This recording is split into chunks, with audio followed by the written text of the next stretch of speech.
Barakah Ramadan dengan memberi. Kempen sejuta Barakah Ramadan bersama haluan. Satu medan berkongsi rezeki bersama mereka yang memerlukan. Alhamdulillah, kira-kira 5,000 keluarga telah disantuni termasuk dalam dan luar negara sepanjang Ramadan tahun lalu dengan dana terkumpul menghampiri 1 juta ringgit Malaysia. Sumbangan ini akan disalurkan kepada asnaf, anak yatim, ibu tunggal dan ramai lagi sepanjang bulan Ramadan ini dan selepas Aidilfitri di dalam dan juga di luar negara. Sumbangan dibuka untuk iftar, pek makanan, bantuan sara hidup, pendidikan dan wakaf. Layari barakahramadan.com atau hubungi hotline 011-2051-1909. Ayo, para dermawan sekalian, kita jayakan lagi pada tahun ini agar lebih ramai lagi yang mendapat manfaat daripada sumbangan kita. Walau sekecil mana, ia tetap bernilai di sisi Allah dan amat berharga dan bererti untuk insan-insan yang kita sedang santuni. Haluan berakhlak, mendidik dan berbakti.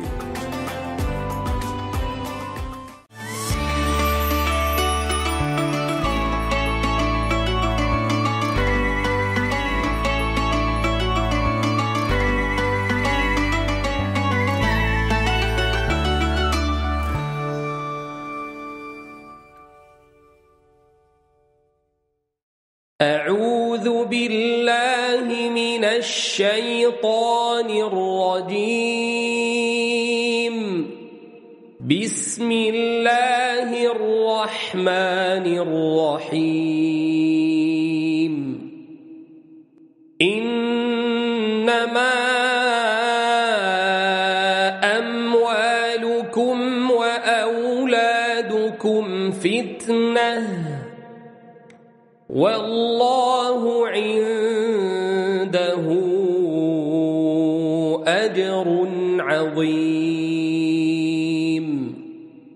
فاتقوا الله ما استطعتم واسمعوا وأطيعوا وأنفقوا خيرا لأنفسكم ومن يوق شح نفسه فأولئك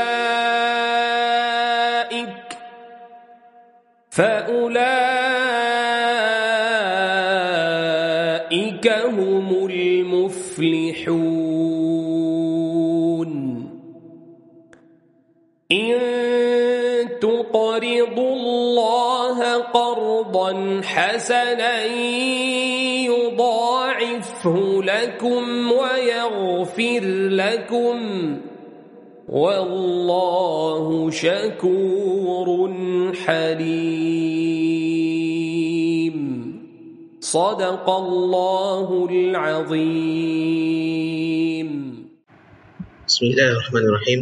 الحمد لله رب العالمين والصلاة والسلام على أشرف الأنبياء والمرسلين وعلى آله وصحبه أجمعين. Alhamdulillah, kita telah mendengar bacaan ayat suci Al-Quran Al-Karim dari surah At-Taghabun ayat 15, 16 dan 17 yang dibacakan oleh Syekh Asim itu tadi.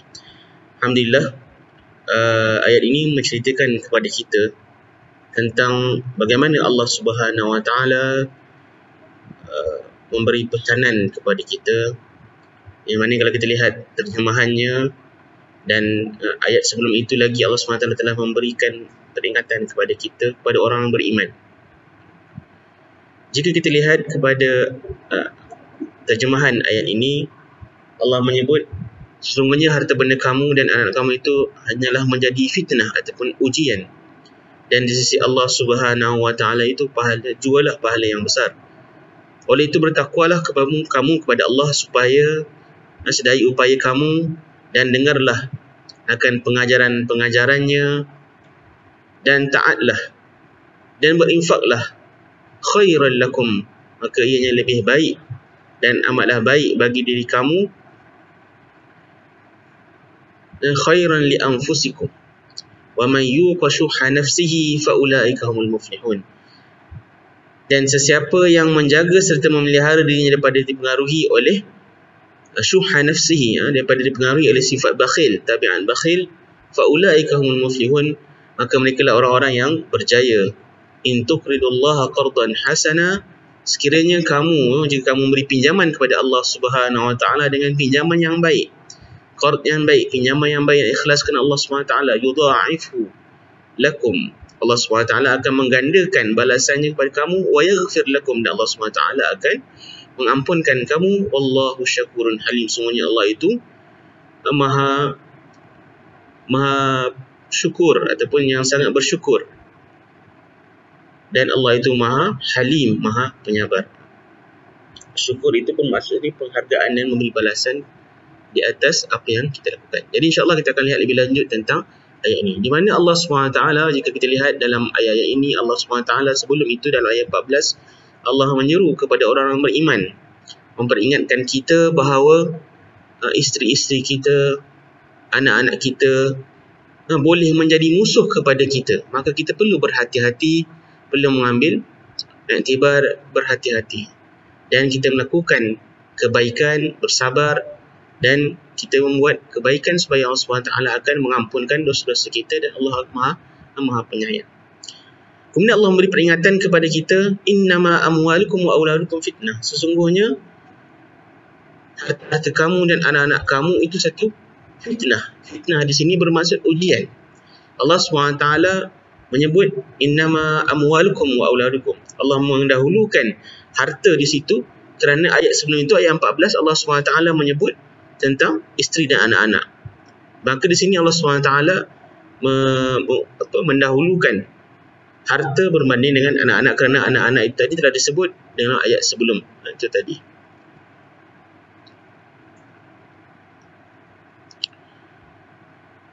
Dan Allah SWT di dalam ayat ini, ayat ke-15 ni, Allah SWT menyengkalikan bersama-sama, Allah tujukan kepada kita, Allah menyebut tentang amwalukum wa auladukum fitnah. Kerana Allah SWT di sini yang disebutkan oleh Ibn Ashur dalam tafsirnya, peringatan kepada kita kerana harta dan anak-anak itu sangat kita ni begitu terikat dengan harta dan anak-anak. Ini ikatan yang kuat. Bahkan fitnah mereka ini, ujian ataupun fitnah harta dan fitnah anak-anak ini lebih berlipat kali ganda berbanding dengan perkara-perkara yang lain. Dan Allah SWT juga di sini dikata sebut fitnah. Bukan kita faham fitnah itu fitnah yang kita faham fitnah tuduhan palsu dan sebagainya. Tetapi fitnah itu mungkin mereka ini boleh menyebabkan kita ini difitnah, kita ini diuji dan sebagainya. Bahkan Nabi SAW menyebut perkataan fitnah ini dalam bagaimana Nabi SAW apabila sedang berkhutbah, datang Sayyidina Hasan dan Husain, bukan cucu Nabi SAW. Nabi turun daripada berkhutbah dan memeluk mereka. Nabi mengatakan, ra'aitu hadaini falam asbir. Kata, aku tak dapat tahan kerana melihat mereka ini. Bahkan Nabi SAW menyebut, bila Nabi memegang mereka, memeluk mereka, Nabi membaca ayat ini, innama amwalukum wa auladukum fitnah. Jadi Nabi SAW kata, mereka, bila Nabi lihat mereka dan Nabi turun daripada khutbah dan memeluk kedua-dua cucu ini, Nabi membaca ayat ini dan Nabi mengatakan, ra'aitu hadaini falam asbir. Aku dah tengok dua-dua ni tapi aku tak dapat menahan kesabaranku untuk memeluk mereka. Subhanallah.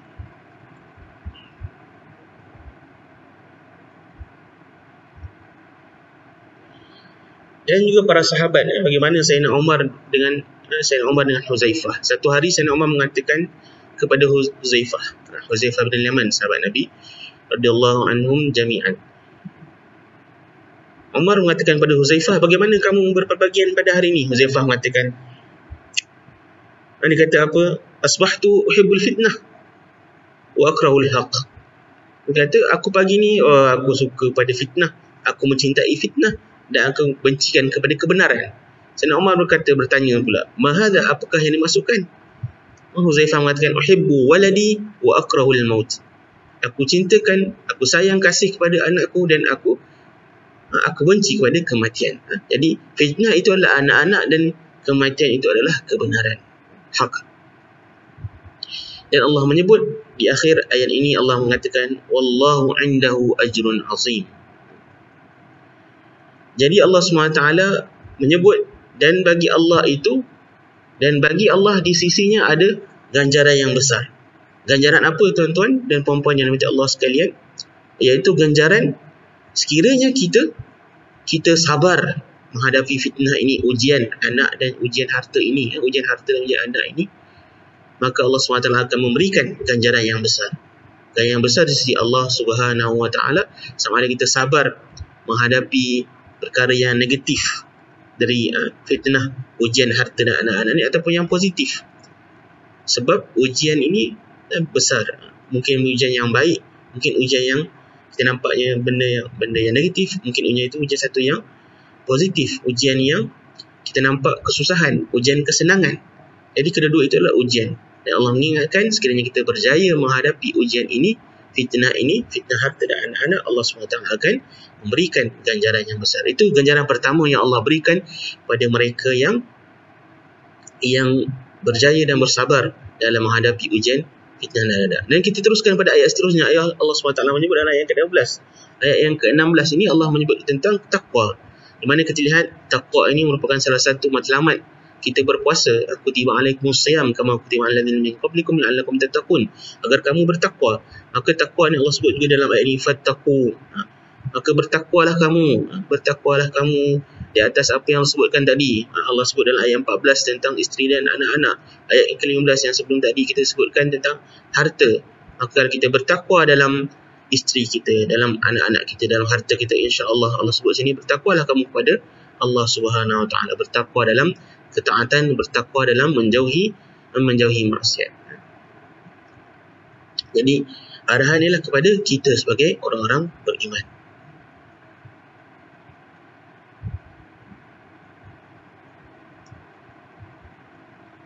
Allah sebut dalam ayat ini, fattaqullaha mastata'tum. Bertakwalah kamu sedaya upaya kamu. Bila apa yang dimaksudkan dengan mastata'tum di sini? Ialah Allah SWT mengatakan kita perlulah bertakwa sedaya upaya. Maksudnya bukan kita memandang remeh atau memudah-mudahkan. Kita kata buat yang kita mampu saja. Bukan. Ataupun menyukarkan diri. Tetapi Allah SWT mengatakan berdasarkan kemampuan kita. Jadi istita'ah di sini, kemampuan ini secara umum melibatkan keadaan ataupun masa ataupun sebagainya. Dalam masa kita senang, kita taat kepada Allah SWT dengan cara kita senang. Dalam masa kita sukar, kita taat kepada Allah SWT dalam keadaan sukar. Itulah ketakwaan kepada Allah Subhanahu Wa Taala. Allah tidak memaksa kita untuk mentaatinya itu dalam keadaan kita terpaksa yang menyebabkan kita mendatangkan mudarat. Kita lihat banyak dalam amalan ibadat kita, dalam harta kita, dalam anak kita, dalam isteri kita, Allah menyuruh kita bertakwa. Bertakwa itu berdasarkan kemampuan kita, istita'ah, kemampuan, bukan maksud sini bermudah-mudah, tetapi berdasarkan kemampuan kita. Allah SWT tidak ingin kita berada dalam kesukaran. Yuridullah bikumul yusra. Allah SWT inginkan pada kamu kemudahan. Wala yuridu bikumul usra. Allah tidak mahu pada kamu kesukaran. Dan macam yang saya sebutkan sebelum ini, bukanlah istita'ah di sini atau mastata'tum di sini sebaliknya yang kamu mampu itu satu pengurangan ataupun takhfif, dan juga bukannya tasydid, tetapi ia berdasarkan kemampuan secara insaf ataupun secara kadar kemampuan yang adil. Kalau kita mampu lebih, kita bagi lebih. Kalau kita tak mampu bagi lebih, kita beri apa yang kita mampu. Kalau kurang. Tapi jangan sampai tahap kita kurang daripada yang wajib, yang sepatutnya. Allah menyebut lagi selepas Allah mengarahkan kita bertakwa. Allah kata wasma'u wa ati'u. Dengarlah dan patuhlah. Dalam kita ketakwaan pada Allah SWT, Allah khususkan lagi. Di dalam takwa itu ada ketaatan dan ada mendengar arahan Allah SWT, mendengar nasihat Nabi SAW, mendengar pesanan-pesanan Nabi SAW, dan taatlah kamu kepada perintah Allah dan Rasulnya. Taat itu macam saya sebutkan sebelum ini, taat dalam kita melakukan arahan Allah SWT, suruhan-suruhan Allah SWT, dan menjauhi larangan Allah Subhanahu Wa Taala. Dan Allah datangkan lagi apa lagi yang Allah lakukan dalam Allah suruh kita bertakwa itu. Allah suruh kita bertakwa, Allah suruh kita mendengar arahan daripada Allah SWT dan arahan Nabi SAW, dan kita taat pada arahan-arahan Allah dan Rasul ini. Dan Allah sebut lagi, Allah khususkan lagi lebih khusus, wa anfiqu, berinfaklah. Allah sebut di sini anfiqu. Macam ayat disebut wa anfiqu khairan li anfusikum, dan berinfaklah kamu kerana infak itu khairan li anfusikum. Subhanallah.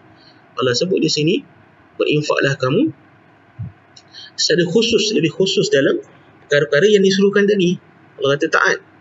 Ada taat yang lebih khusus, iaitu taat dalam infak jalan Allah Subhanahu Wa Taala.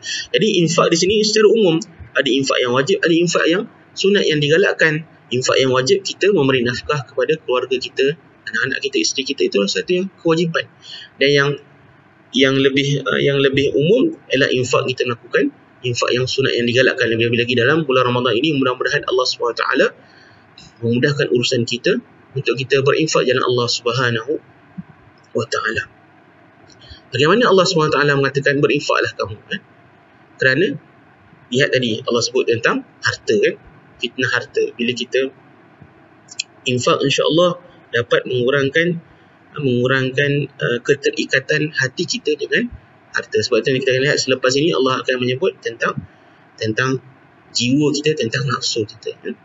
Khairan lakum, lebih baik, ataupun sini khair ni sendiri maksud lebih baik. Dalam wazan sebenarnya tafdil, isim tafdil, lebih baik bagi diri kamu kalau kamu berinfak di jalan Allah Subhanahu Wa Taala. Allah sebut wa may yuqa shuhha nafsahu fa ulaika humul muflihun. Barang siapa yang memelihara, melindungi dirinya daripada kebakhilan. Maksudnya kalau kita infak, kita telah melindungi diri kita dari kebakhilan. Sesiapa sahaja, lelaki ke perempuan ke, banyak ke sedikit kita berinfak, insya-Allah dia akan membantu dan melindungi diri kita daripada kebakhilan. Dan inilah yang kita sebut, inilah sifat orang yang muflihun, sifat orang yang berjaya. Orang yang berjaya itu orang yang infak jalan Allah SWT. Jadi infak itu anti kepada kebakhilan. Kejayaan itu tidak bersama dengan orang yang bakhil. Kejayaan itu bersama dengan orang yang berinfak jalan Allah SWT. Kerana infak itu adalah salah satu daripada ketaatan kepada Allah Subhanahu Wa Taala. Kita mentaati Allah dengan kita menginfakkan harta kita jalan Allah Subhanahu Wa Taala. Memberi nafkah kepada keluarga kita ialah satu ketaatan di sisi Allah Subhanahu Wa Taala, dan ia akan memelihara diri kita daripada sifat bakhil. Dan kita lihat itu dengan Allah Subhanahu Wa Taala tadi. Pertama tadi Allah sebut sebagai ajrun azim, ada ganjaran yang besar. Kemudian Allah sebut di sini akan mendapat dilindungi daripada sifat bakhil dan menjadi orang yang berjaya di dunia dan di akhirat. Bahkan sifat dalam keadaan kita rasa diri kita ni sukar untuk berinfak, inilah kita perlu infak. Inilah yang disebutkan dalam Al-Quranul Karim, dalam surah dalam Al-Quran Karim disebut tentang ini juga. Dan dalam bagaimana Nabi SAW menyebut sebaik-baik infak itu apa? Anta saddaqa wa anta sahihun syahih. Kamu berinfak dalam keadaan kamu sihat dan kamu rasa kedekut sayang dengan harta tu. Takhshal faqra wa ta'mul ghina. Kamu takut kamu menjadi fakir, sayang harta tu, dan kamu nak jadi kaya. Waktu itulah kamu kena bersedekah. Sedekah itulah sedekah yang terbaik. Subhanallah. Sebab janganlah Allah sebut, tambah lagi ayat di akhir sabda Nabi tadi tu, wa an la tada' hatta idza balagta al-hulqum qulta li fulan kadha wa li fulan kadha wa qad kana li fulan. Jadi jangan sampai kita nak infak ni bila dah sampai hulqum, nak dekat mati, nak ditarik nyawa Allah SWT, barulah kita kata berilah kepada si fulan dan si fulan, berilah kepada si fulan dan si fulan. Tapi Rasulullah kata infaklah dengan infak yang terbaik, iaitu ketika mana kita sihat. Mana kita sihat, kita sayang harta kita, waktu itulah infak yang terbaik ialah Allah Subhanahu Wa Taala. Subhanallah. Dan seterusnya ayat yang terakhir Allah menyebut lagi tentang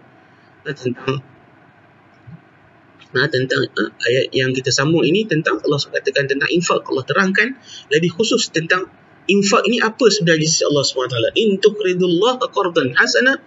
Allah SWT menyebutkan di sini infak ini seolah-olah infak ini satu pinjaman kita kepada Allah Subhanahu Wa Taala. Qardan hasan, kita bagi pinjaman yang Allah akan bayar.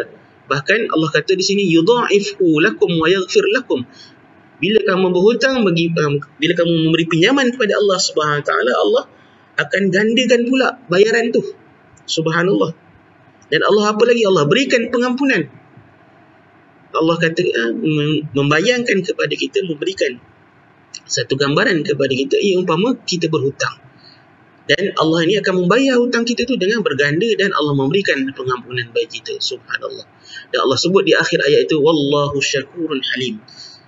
Allah menggambarkan kepada kita, nak mengajar kita, Allah ni maha berterima kasih.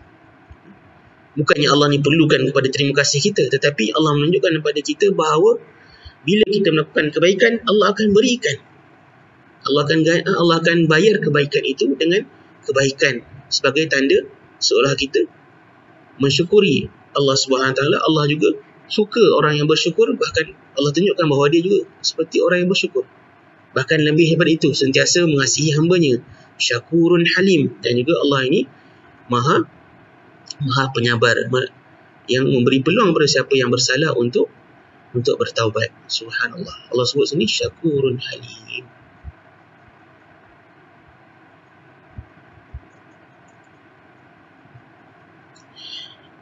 Allah ini memberi peluang kepada kita, bahawa kita tahu Allah SWT mengingatkan kita tentang isteri kita, tentang anak-anak kita, tentang harta kita.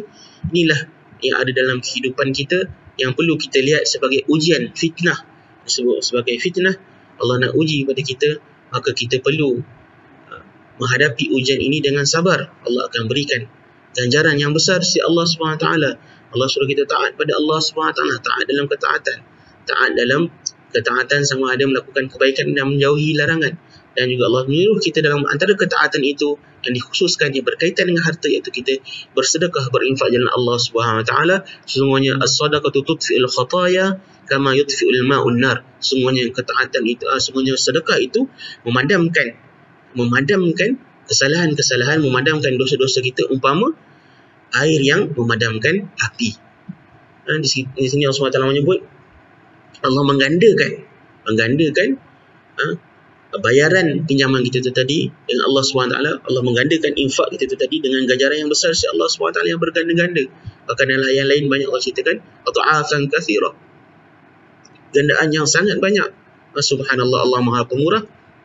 Itu Allah tunjukkan kepada kita, inilah sifat Allah SWT, menunjukkan Allah memberikan kita ganjaran yang berlipat-lipat kali ganda. Mudah-mudahan Allah SWT mempermudahkan urusan kita untuk mentaatinya, dan mudah-mudahan sama-sama kita teruskan. Kita sebut tadi tak infak, teruskan kita infak di bulan Ramadan. Di akhir Ramadan ini tinggal beberapa hari saja lagi, kita manfaatkan Ramadan dengan ketaatan. Dan salah satu ketaatan selain daripada kita beribadah, berpuasa, membaca Al-Quran, salat dan sebagainya, adalah kita menginfakkan harta jalan Allah SWT. Sama-sama kita infak di bulan Ramadan. Di sejuta barakah Ramadan, barakahramadan.com. Layarilah barakahramadan.com. Sama-samalah kita menginfakkan harta jalan Allah SWT. Mudah-mudahan kita tergolong dengan orang-orang yang berjaya, mendapat kejayaan, kerana kejayaan itu anti kebakhilan. Kejayaan itu adalah ciri bagi orang yang adalah satu nikmat ataupun satu natijah bagi orang yang berinfakkan hartanya jalan Allah SWT, yang taat kepada Allah SWT. Aqulu qouli hadza astaghfirullahi wa lakum. Assalamualaikum warahmatullahi wabarakatuh.